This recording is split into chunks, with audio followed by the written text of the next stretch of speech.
Hey YouTube, I just wanted to really quickly make this video to go over Star Trek Strange New Worlds.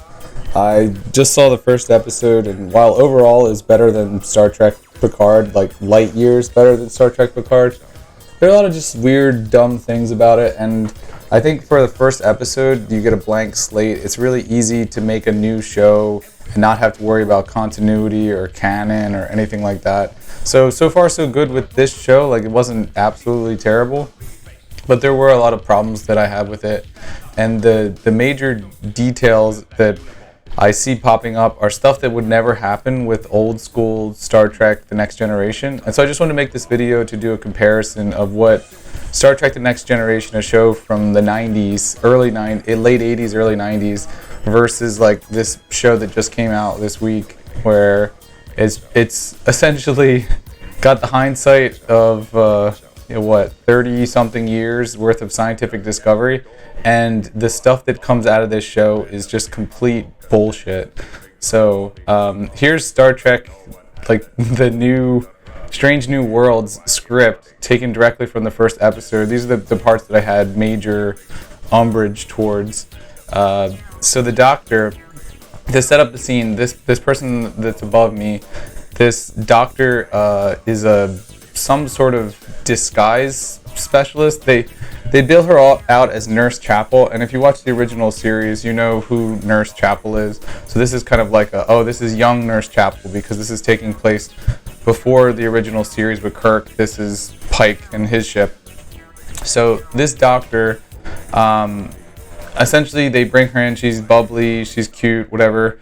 The premise is that they need to go down to this new alien world, and so what she's going to do is, and this is the quote, "I make minor alterations to your genetic code and induce internal celerity to express short-term changes to your biology." So okay, the first bit here, "I make minor alterations to your genetic code," those are mutations. Like, let's be honest, like from a scientific perspective, you don't make minor alterations. Minor alterations will not change the shape of your face and change like physical characteristics of you. That makes absolutely no sense. Like, my forehead is the way that it is shaped because my forehead was shaped when I was a child, when I was a baby. Like, I went through stages of development. And even if you were to take like a serum and inject like new DNA into my forehead, it will not change the shape of my forehead magically. That makes absolutely no sense. The only way that it could possibly sort of make sense is if the second part, induce internal celerity. So celerity, speed, quickness, I'm assuming they mean like drastically increase the rate of replication of your cells, which again is scientifically impossible. Like, you don't have your cells replicate at like I don't know, 20 times what they replicate at now. That just doesn't happen. The reason the cell takes the amount of time to replicate that it does is it needs to replicate using the proteins that it has. It needs to replicate all of the DNA in a like high fidelity manner, because you don't want to introduce a ton of mutations. So it's a controlled process. It's not as though you can just snap your fingers and say, okay, now we're going to suddenly have you like grow an arm because that's what we want to do. No, these things take time. And in the show, it's like, oh no, it's magic, DNA serum. No, it's complete bullshit is what it is. And if you look at the diagram over here on the right, or my right, this is cancer. Like, what she's talking about is cancer. Mutation, multiplication, mutation, rapid growth. Rapid growth because cancer cells don't have any checks on when they divide. They just keep growing, dividing, growing, dividing, growing, dividing. But there's no such thing as internal celerity, where it's like they grow and divide faster than a normal cell possibly could. It's just the fact that if there's damage, they don't stop. They just keep growing. So that's why when you have internal celerity, you have a freaking tumor. So what this show is talking about is, I'm going to express short-term changes in your biology. Yeah, growing a tumor could be a short-term change in your biology. That's how you could grow a cellular mass over time. Is it safe? Almost every time. Okay, so this is complete bullshit. Like, literally, it's like, we're making changes to your genetic code. New Trek never did, or old Trek, good Trek, Star Trek The Next Generation never did crap like that. There's I've got quotes from that later on, but I'll go down towards the bottom where they whatever. They go into like how Riker essentially in this episode of TNG, to contrast what's going on in New Trek. Riker, he has his face all changed and he's different looking because he's trying to infiltrate an alien civilization in the episode First Contact. And it's handled in a much better way. Like in Star Trek The Next Generation, they never talked about messing with someone's genetics to completely change stuff. Like they rarely touched on genetics. They did sometimes, but it was usually in the context of like, oh, your genetic, like, your DNA is breaking down, i.e. like you will die, so we need to like fix that. Or sometimes they did screw with genetics where like they would, have people like regress and have like DNA from like an ancient ancestor so that they, instead of being like a Klingon, they were like an ancient Klingon. That was one of the episodes. But this is a much more typical example of what they do when they need to infiltrate another civilization. They will have surgical implants. So if you were to get a breast implant, I mean, I'm not saying I would, but if I did, I could get a breast implant as a man and have giant boobs. And I could, like, if there was a giant boob race of aliens, I could go down there and I could be one of them, the giant boob men. But New Trek doesn't think about that. Instead, they want to sound cool. They want to sound scientific. So they have something like, I make alterations to your genetic code. And then even later on, so like around 30-something minutes, they're getting worried because Spock needs a DNA booster, which doesn't make any fucking sense either. So the simulation I'm running shows that Spock's genetic code is beginning to deteriorate. What does that mean? Like his DNA is breaking down? Like his DNA is like fracturing? He's basically like got radiation sickness. That's what happens. Radiation can destroy your DNA, and then enough of your cells die, you're sick, and you die. But it doesn't make any sense. His genetic coding is beginning to deteriorate. As presumably she's saying like, oh, his DNA is reverting back to what it was before I made my magic serum that like altered his face and then went, forward. It's like, no, you don't do that. You don't have a bunch of random crazy mutations like in cancer and then just be like, oh no, we're gonna like go in the opposite direction and your body's just gonna naturally correct that cancer on its own. Like you don't just get cancer with a ton of crazy ass mutations and then be like, no, we're gonna go back. The body's just gonna reject that cancer. So that's complete bullshit. If I don't synthesize a booster with actual Kylie DNA, he may not pass a retinal scan. Okay, this is another thing that makes absolutely no sense. He's going to have a DNA that's going to change his cellular structure and everything else like that.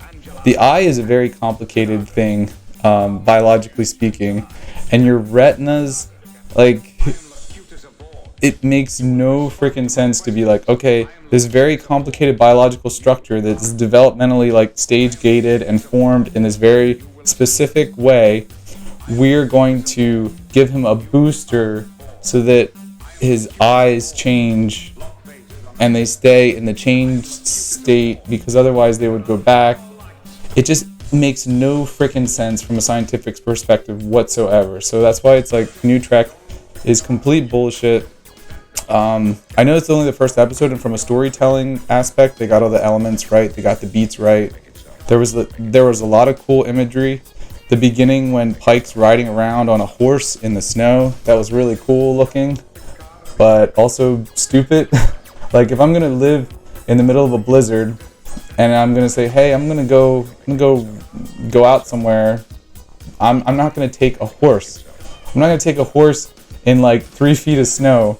One, like the horse is gonna get cold. It's not gonna like it. I might get stuck out there, and the horse might get injured. Like, there's just no regard. I mean, I guess maybe he just throws away horses. It's just like what he does, but it looks really cool. It looks badass. I'm riding on a black stallion in the middle of the freaking blizzard, but no, I think this first episode was okay, but I think Strange New Worlds is gonna go progressively worse. It can't be any worse than Picard because they don't have any actors on the show that are like 90 years old and everybody has to kind of act around them. So it'll be better than Picard, I think, but still, I don't like any of the new Star Trek shows. But yeah, oh wait, here's the end part of it. And then this is the other doctor's freaking out, like, you'd need one with compatible surface proteins for Mr. Spock's Vulcan blood. It's like, yeah, we all know Spock is Vulcan. And yeah, like compatibility, that's like the first time they mentioned compatibility. When they're like injecting all this DNA, either one, like this whole like you making genetic alterations to your code, cancer. The other more likely scenario would be you inject a bunch of random alien DNA in somebody's body. Your immune system will target it and kill it. Like they'll be like, oh, this is a virus. This is foreign DNA. I'm going to destroy it. Like I'm not going to like just pick it all up and start using it and change your face so that you can blend in with these alien cultures. Like New Trek, this is so stupid. Like they don't have anyone on the show that has any sort of scientific background. Whereas if you, hang on, I'll go to the end of this. Sorry, real quick. I'm just jumping around. You need one with compatible surface proteins from Mr. Spock's Vulcan blood, or he'll never get past security. This one's not gonna work. And then like it says, looks like we got lucky. That one was basically in the show. They have a diagram of like a human body, and they're like 100% protein match, and it's like, oh, looks like we got lucky. There was an episode of Picard, the season, I think it was the season 10, or not season 10, episode 10 of Picard season 2, which was also just recent this week, and they had some really dumb thing on it, like, well, if this transwarp conduit, distributes a bunch of energy, we could see a lot of death. And then they did some sort of calculation on the computer, and it's like 100% or like a casualty rate.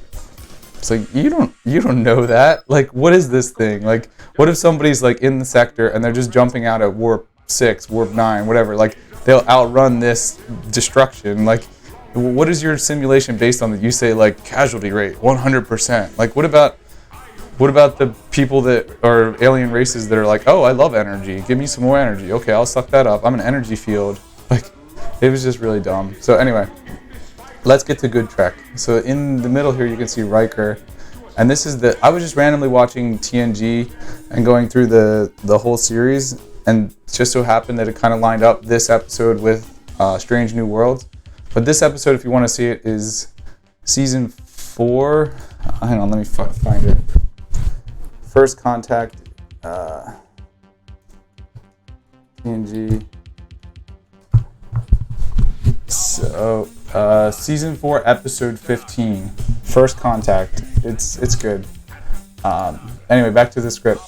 So it starts off with an emergency room, and Riker is being rushed in on a trolley. The nurse says, "Watch the door. Be careful. He may have suffered cranial damage." And it's like, okay, cool. Like, his head might have been hurt. Move him into the diagnostic pad. Makes sense? Right. Slowly. Right, here we go. The patient's lifted onto the bed. That's good. They hook him up to monitors. Readings? They're fluctuating, sir. He took a severe blow. Possible trauma to the telencephalon. I think they do make up some stuff. But, like, it's something that's like, if you had a particular name for something in an alien species, it could be whatever you want. Like, you're allowed to make stuff up. That's the whole fiction part of it. But as long as you're consistent, and as long as it's scientific, then it makes sense and it's good. You can go along with the story. Whereas, like, New Trek, it's always like, we're going to make up some thing that does something that makes absolutely no sense from a scientific perspective, and then we're just going to move on and, like, hope that nobody cares. But a lot of people do, like me. So, 15 octares of quadrillion. Like, this is noun, other noun. It's like not real stuff. Complete a Dell scan series. Like, I don't know what that is, but it's like, it's a scan. Okay, scan him. I can't find his cranial or cardial organ. So they're looking for his heart. They can't find it. It's like, oh, but he's got steady circulation. It's like, oh, there it is. Like, so they're in his digestive tract. So basically what they're establishing in this episode is that Riker has a different physiology than they do. But it's not as though they're like using like unscientific terms. And even like later, they make reference to, they're just more like anatomy. He's got digits on his terminus. And they're like, what are you? Like, they don't know what he is. Later they mention like genetics, and like, Riker tries to play it off as like, oh, people in my family have these genetic abnormalities of hands and whatnot. And they're like, really? And, they're not like a civilization as advanced as the Federation. But the point is, like, TNG the way that they handle this kind of stuff would be, okay, we're going to infiltrate a civilization. We'll use surgical implants. So if you want to look like a Romulan, you want to look like a Vulcan, you get surgical implants. Like, you don't have Vulcan ears, but you can get surgical implants to make your ears look like Vulcan ears. So like that, they basically play up the fact that a lot of the species look like humans with like extra stuff on their face or their ears or whatever. But that makes way more sense than all this crap that they do in Strange New Worlds. So I just wanted to talk about that. You don't have to be a scientist to want consistency in your science fiction, but this kind of stuff just bothers me so much. I make minor alterations to your genetic code and induce an internal celerity to express short-term changes to your biology. Yeah, because that's how DNA works, you know? DNA, which is like the thing that long-term perpetuates the species and everything else like that. You're just going to make some short-term changes to DNA. You just change it back. Like, you know, it's easy. It's not. It's 100% not. Like, in no foreseeable future would there be a way to just quickly change someone's genetics in the very short term, minor DNA alterations. Like, a million things could go wrong, but it's also the fact that it's like physically very limited. Like, you can't just be like, grow a new arm because I gave you some new DNA. Like, it doesn't work that way. Strange New Worlds already looks like it's got a lot of problems with science, whereas like watching TNG, the whole series all the way through so far, I'm only on season 4, but very few, if any, scientific inconsistencies. Like, it seems like everything was based on the science at the time, which hasn't changed that much in the last like 30 years. I mean, like, the foundational science that it's based on is still accurate. So if you want a good Star Trek show, watch Star Trek TNG. If you want a bad but glossy, good-looking new show, watch Star Trek Strange New Worlds. That's it.